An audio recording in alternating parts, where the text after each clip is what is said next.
തുടരൻ ജയങ്ങളായിട്ട് ഗുജറാത്ത് എന്താണെന്നുള്ളത് എല്ലാവർക്കും ഞങ്ങൾ കാണിച്ചു കൊടുത്താണ്. അത് തുടരും. ഗുജറാത്തിൻ്റെ ഒരു ആധിപത്യം മൊത്തത്തിൽ അങ്ങനെയാണല്ലോ. അത് നിങ്ങളെന്തും കാണും. ഞങ്ങൾ മൈറ്റി പഞ്ചാബ് എന്ന് പറയപ്പെടുന്ന ആൾക്കാരെ തോൽപ്പിച്ചു വന്നതാണ്. തോൽപ്പിച്ചണ വലിയ തള്ളുകൾ പറഞ്ഞവരെ കൂടി ആയിക്കോളീന്ന് ഞങ്ങൾക്ക് എന്ത് ഈ IPL വൻ സംഭവം തുടരെ 4 കളി പൊട്ടിയ ടീമിനെ പോയി തോൽപ്പിച്ചെന്നാണ് ഇപ്പൊ ഈ പറയണത്. ഞങ്ങളാണ് അവർക്ക് സമ്മർദ്ദം കൊടുത്തത്. അവരെന്തേ കാട്ടിക്കോളി, ഞങ്ങൾക്ക് അത് വിഷയമല്ല.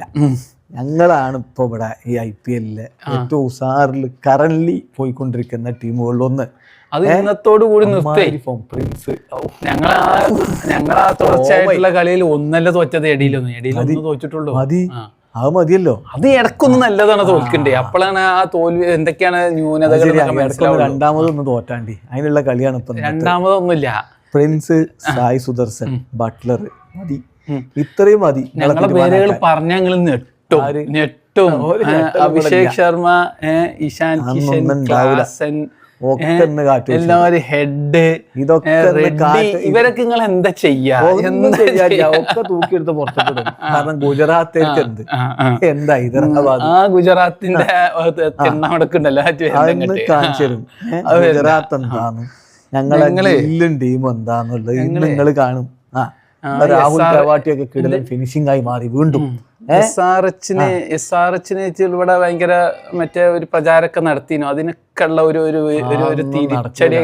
കളി തുടങ്ങിയതിന്റെ മുമ്പ് പറഞ്ഞ് നടക്കുക. അപ്പൊ അതിനൊക്കെയുള്ള ഒരു പ്രതികാരമാണ്. ക്രിക്കറ്റ് കളിക്കുമ്പോ ക്രിക്കറ്റ് കളി വർത്താൻ പറയണം, അല്ല വേറെ വർത്താനം പറഞ്ഞ കാണൊന്നും ഇവിടെ വരാൻ പാടില്ല. അതൊക്കെ ഇന്ന് കാണാൻ എന്താവുന്നില്ല. ഇന്ന് അതിനുള്ളതും കൂടി ഞങ്ങളെ ക്യാപ്റ്റൻ വന്നതിന് ശേഷം ഒരു കളിയെ തോറ്റിട്ടുള്ളൂ. കമ്മിൻസ് വന്നപ്പോ തോറ്റില്ലേ? അപരാജിതം ഒന്നും അല്ലല്ലോ. അപരാജിതം വേണ്ടേ. തോൽവിയിൽ ചെറിയ എന്താ നമുക്ക് പാഠങ്ങൾ കിട്ടും. അത് പഠിച്ചുകൊണ്ട് ഞങ്ങൾ അടുത്ത കളി പിന്നെ ജയിച്ചു. ഇപ്പത്തെ ഫോമുകൾ എന്തൊക്കെയാ? തുടർച്ചയായി 7 സീസണുകളിൽ 400-ലധികം അടിച്ച മറ്റൊരു ബാറ്റർ പണ്ടൊന്നും ഉണ്ടായിരുന്നു. ഇപ്പൊ ആരുമില്ല. അതുകൊണ്ട് സായ് സുദർശൻ പിന്നെയും പറഞ്ഞാൽ എന്താ അറിയോ? കാര്യം 3 മൊത്തുകളാണ്. അതുകൊണ്ട് കമ്മിൻസ് എന്ന് പറഞ്ഞാൽ ഞങ്ങളൊരു ഇന്റർനാഷണൽ ലെവലിലൊക്കെ എന്താണ് പേരും പ്രശസ്തിയും ക്രിക്കറ്റ് ഓഫ് ദി ഇയർ പുരസ്കാരം കിട്ടും. സ്വന്തം ടീം തട്ടിയ തട്ടിയില്ല. അത് T20 അല്ലേ? അത് കഴിഞ്ഞ വേൾഡ് കപ്പിൽ സഞ്ജു ഒക്കെ മാറിക്കൊടുത്ത് ക്യാപ്റ്റനായി പിന്നെയും കൊണ്ടുവരും. നോയിക്കോളി അതിന്റെ നൂലില് കെട്ടി പലരെ ഇങ്ങനെ ഇറക്കേണ്ടവരെങ്ങനെ ഇറക്കി വെക്കണം. ഈ IPL ഇപ്പൊ എന്താ ഫോം? അത് പറയുന്നത് ഒരു ടീമിനെ നയിക്കാനുള്ള അതുകൊണ്ടല്ലോ ഇപ്പൊ ടീം ഇപ്പൊ നിങ്ങളെക്കാളും മുന്നിൽ നിൽക്കണേ. അതൊക്കെ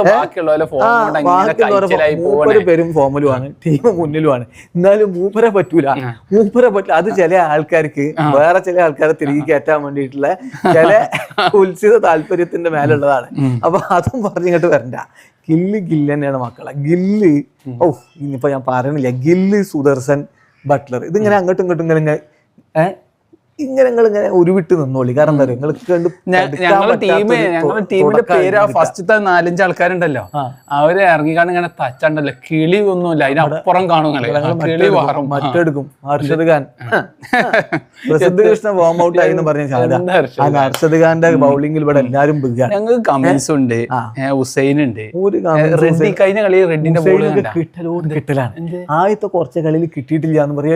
T20 ചെറിയ ബോളിൽ 6 ഇല്ല എന്നും പറഞ്ഞ് നടക്കിയിരുന്നു. അത് കഴിഞ്ഞിട്ട് പിന്നെ 6/6 എന്താണ് ഹിഞ്ച്. അവന് ഇഞ്ചി ചതക്കണ പോലെ എല്ലാവരും ചെറിയ ചെക്കന്മാരിങ്ങനെ കോൺഫിഡൻസ് കൊടുക്കാൻ വേണ്ടി ചെറിയ ചെക്കന്മാർ കോൺഫിഡൻസ് കൊടുത്ത് പേരുണ്ടാക്കി കൊടുത്തു. ഹുസൈന് നല്ല ബോളിംഗ് ആണ്.